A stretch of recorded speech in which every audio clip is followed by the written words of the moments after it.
যিনি আজকে আমাদেরকে পার্থিব জীবনে কাজকর্ম ফেলে রেখে দুনিয়াকে ফেলে রেখে মুসলিম একজন আল্লাহর নামটাকে সুস্থ হওয়ার ধাবিত হওয়ার বসার তৌফিক দান করলেন। সেই মহান আল্লাহর দরবারে লাখ কোটি শুকরিয়া আদায় করছি। সবাই বলে আলহামদুলিল্লাহ। আরেকটু বলে বলা যাবে আলহামদুলিল্লাহ। মহান মানুষ যার জন্য কিছু পেয়েছি, এই আখিরাতের শাফায়াতকারী নবী বিশ্ব নবী জনাব মুহাম্মদুর রাসূলুল্লাহ সকলে পড়িয়ে সাল্লাল্লাহু আলাইহি ওয়াসাল্লাম। বিসমিল্লাহ। পবিত্র কোরআন মাজিদ থেকে সূরাতুল জুমআহ 6 নম্বর সূরা 162 নম্বর আয়াত তেলাওয়াত করেছি। আল্লাহ তাআলা যদি তৌফিক দান করেন তাহলে এর সঙ্গে কিছু আয়াত রেখে আজকে আমার বক্তব্য করার চেষ্টা করব। আমার তৌফিক। আসলে জুমার দিন, জুমা শব্দের অর্থ সম্মেলন, একত্রিত হওয়া, জমায়েত হওয়া, সংঘবদ্ধ হওয়া, অনেক কিছু। অথচ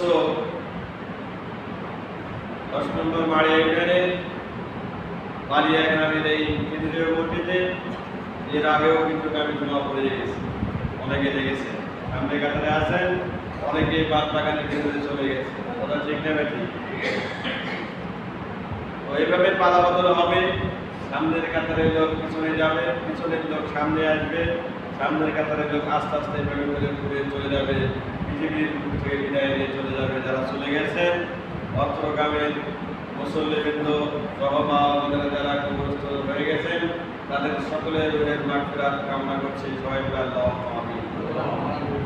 আলহামদুলিল্লাহ। দীর্ঘ একটি বছর আমি ইমামতি করলাম মতাখালী কেন্দ্রীয় বাজার মসজিদে। এই কারণে আমি বিভিন্ন জায়গায় যেতে পারিনি। এখন আবার ফাঁকা হয়ে গেছি ফিসাবিলিল্লাহ। এই কারণে আজকে এখানে কালকে হঠাৎ করে আপনাদের আমার সঙ্গে দেখা। আমি মনে করলাম যে আপনার খালেক আপনার দেখা হয়েছিল সংসারবাড়ির দিকে পার হয়েছে ওই গ্রামের খানিকটার মধ্যে, ওখানেও আমি দাওয়াত করছিলাম তাদের কারণে। তো দেখছি যে বললো যে আজকে নাকি সমস্যা, উনি নাকি আবার গ্রামে ভালো। তো যাই হোক, আল্লাহ তাআলা আমাকে এখানে কবুল করেছেন। আজকে 142 নম্বর মেম্বারে পা রেখে খুতবা দিচ্ছি। খুতবার সংখ্যা অনেক।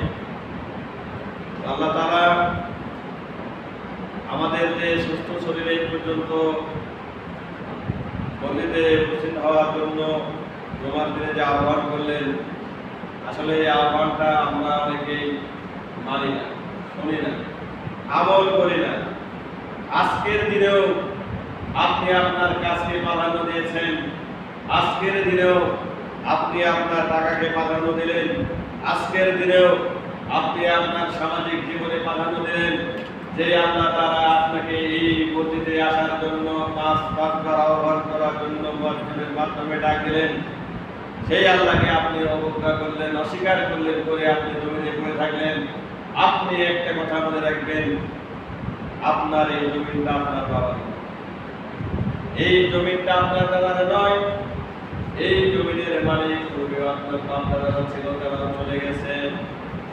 আজ থেকে 4000 বছর পূর্বে যারা তারা বান্দারা যারা কবরে চলে গেছেন, তারাও আজকে কবরের শাস্তি ভোগ করতেছে।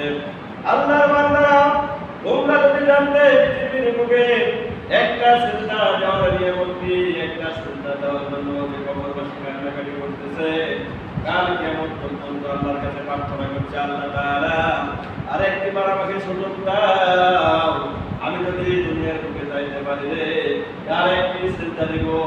ওই কবরবাসী যদি নারী পুরুষ যুবক ভাইরা যদি জানতো একটি সিজদার কি মূল্য, ওই সিজদা যদি দুনিয়ার বুকে তারা দিতে পারতো, কাল কিয়ামত পর্যন্ত তার সিজদা থেকে তারা মাথা ঘোরাতো না। আল্লাহু আকবার। কবরবাসী বলছে, আল্লাহ আরেকটা বার অনেক ভাই মৃত্যুর পরে আর সুযোগ আছে? কথা বলেন না, সুযোগ আছে? বলেন তো, হায়াতের মালিক কে? মৌতের মালিক কে? তারা বলতেছেন না নাম আছে। রিজিকের মালিক কে? তারা কথা বলবেন না। আল্লাহ শুকরিয়া আদায় করে না, কৃতজ্ঞতা করে নাকি সালাত দিতে করে না। ওকে কেন সালাম দেব? আমি হাজি মানুষ, পশ্চিমা থেকে হজ করে এসেছি, 7 লক্ষ টাকা খরচ করে, 8 লক্ষ টাকা খরচ করে, আর ও ছোট বালক বাচ্চা, ছোট্ট বাচ্চা, ওকে আমি কেন সালাম দেবো? এটা বিশ্ব নবী সালাম দিয়েছে, আর আপনি কোন বাপের বেটা? নবীজির থেকে আপনি বড়, তাহলে আপনি সালামে জবাব দিলেন না, মাথা নোয়ায় চলে গেলেন। আমি বুঝতেই পারি আপনি সালাম দিয়েছেন।